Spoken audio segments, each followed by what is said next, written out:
Okay, so in this video, I'm going to show you how you could do like a secondary fracture based off of velocity. So if you ever want to fracture something again in a simulation and you want to do it based off of velocity, this is a way you can do it. I'll show the result at the end, but right now I'm just going to go. I'm not going to go over the entire simulation, just a process to get this working. So right here, I have the original simulation. And the first thing I need to do, right, is we need to set a threshold. And we need to run it over each flake. And good way to do that so it goes over each flake and not each point, because it's going to, this threshold is going to do a point by point basis, which means it's going to select this point, then this point, then this point if it goes that fast. But if we assemble and pack it, well then there's just one point representing each piece. So it can only select one piece. So just make sure to transfer your attributes while you do this. And then in a solver, all you gotta do, right, is you need to first input in your previous frame. First off, you need your velocity threshold. So right here, you'll do an if condition saying if the length of the velocity is greater than a certain value, then we'll store an attribute. And the reason why we're measuring the length is because velocity is a vector. And a vector is a direction and a magnitude, which is pretty much exactly what velocity is in real life. And the length of that vector is the magnitude, and that magnitude would be the speed. So we just got this, and we'll say greater than, and we'll just make a threshold. Then we'll just store an attribute, right?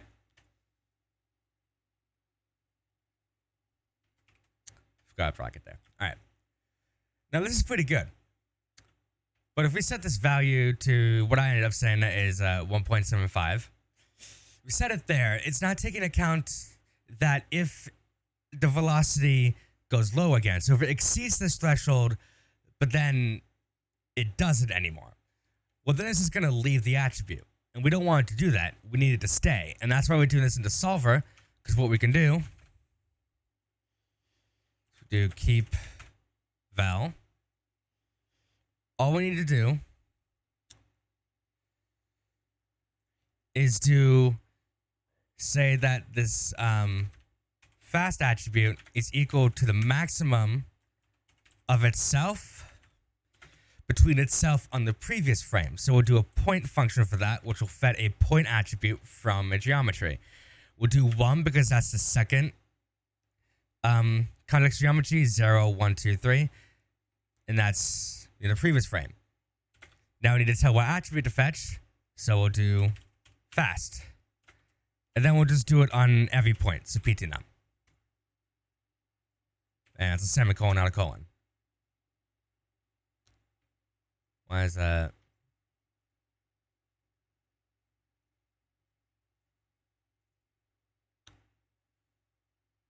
Oh, yeah. There we go. That's it. That's about all you need to do for the threshold. If I dive into the solver that did this, you can ignore a bunch of this stuff. We have this threshold, and we're just doing that. It's that exact function. And what this maximum function is doing, right? What this maximum function is doing is basically saying, okay, sorry, it's going to return the maximum value, always, right? And what that means is, let's say that the fast attribute was equal to 1 the previous frame, but it's not now. Well, that means that there was a flake that was in that threshold, but it's not anymore. So it's going to compare these two, and it's going to look for the maximum value. In that case, the maximum value is 1. So it's going to change that 0 on this current frame to a 1 because it was a 1 on the previous frame. And that way, and it's doing this on a frame by frame basis, which is why we need to do this in the solver. And that And that way it will go into that attribute and it will stay in it no matter what. Next thing we need to do is we need to time shift this, right? I just time shifted 201. And next thing for fracturing. Sometimes bring the animation back could be a little bit buggy if like all like, because we're doing this in the connectivity because we already have fractures, right? But sometimes it can be a little bit buggy if they're all close together. So I just did an exploded view at 50. I did it at 10. At 1 first, had some lines in the end, like some unwanted lines would bring the animation back. Did the same thing for 10, a couple sneaked in at the end, so I just set it to 50 for safe measure. And all you need to do is do a for each connected piece. Hook that up there and use whatever fracturing technique you want. What I ended up doing is just scattering some points and then saying that new class is equal neopoint between the second context geometry, right? The second input, which is this right here, and the position. And I did that over everything. Did a facet. I think this was to remove some unwanted intersections. Similar thing with the fuse. Honestly, I don't fully remember what that was doing, so let's check that out. Yeah, I'm not sure. If I'm being honest, I forgot why I did those. But, you know, after that, I promoted the new class from point to primitive. Use a maximum, you could do minimum, you could do, I mean, you really only want to do minimum or maximum because that'll give you the best options, especially if like you're trying to like make it look a little bit nicer using like a remesh and all. I didn't do that because these fractures would be so small, you're not really going to tell the difference. And then a vertex split, so we could do an exploded view on it. Right? Vertex split is just to say, and it's on this new class, so it's going to split it between the edges so they all function as like a fracture. So we fracture them, and then we're going to do a ray, minimum distance. We're not going to transform the points.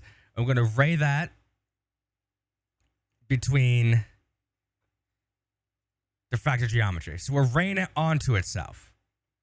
And the reason why we're doing that is we need this hit prim and hit prim UV, which will allow us to use an attribute interpolate. Sorry, I seem to have deleted that by accident. I only did this one on the rest geometry because I just want the rest geometry so I can do a vellum configure. But in this dev anim right here, I'm doing the same thing as I'm doing with that ray, right? Same ray, I'm just pointing to these nulls, which is the rest for here, and then, but this time I'm doing the detached from the unpacked. So now that brings it back on here. And as you can see, our fast attribute goes along with it. And then in this solver, right? In this solver, I just have a wind, and I'm saying that if stopped is equal to 1, then the position will be equal to, well, so first off, second inputs, first context geometry.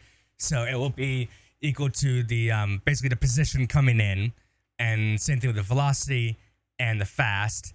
I also have a decay attribute from the original sim that I'm updating every frame.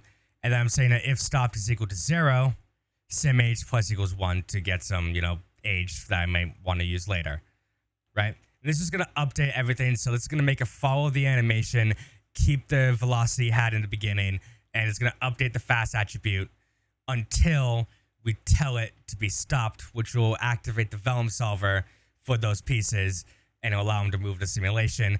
And I'm just saying that if fast is equal to 1, I had stopped equals 0. So that'll cause them all to move. Delete all the attributes I didn't need. And that ended up with this result. As you can see, we have some pieces that are breaking off. Not nice, a lot of detail. And, you know, obviously you could do this with other things. We're trying to find a specific frame we could see it detaching. So these pieces over here, you could see that they detach off. right? And you could do this with anything. You could do it based off, size. And if you're doing RBD, you'd have to do an extra step where you just like add like some sort of syntax to the well, not syntax, but some sort of, you know, whatever you want to the end of the name attribute so it doesn't freak out their RBD solver. But you could do this with RBD. You could do this with pretty much anything. It doesn't have to be velocity. You could do it size, distance traveled, all that. I just wanted to do it with velocity, and this is how I did that. So hope you found this useful, and see ya.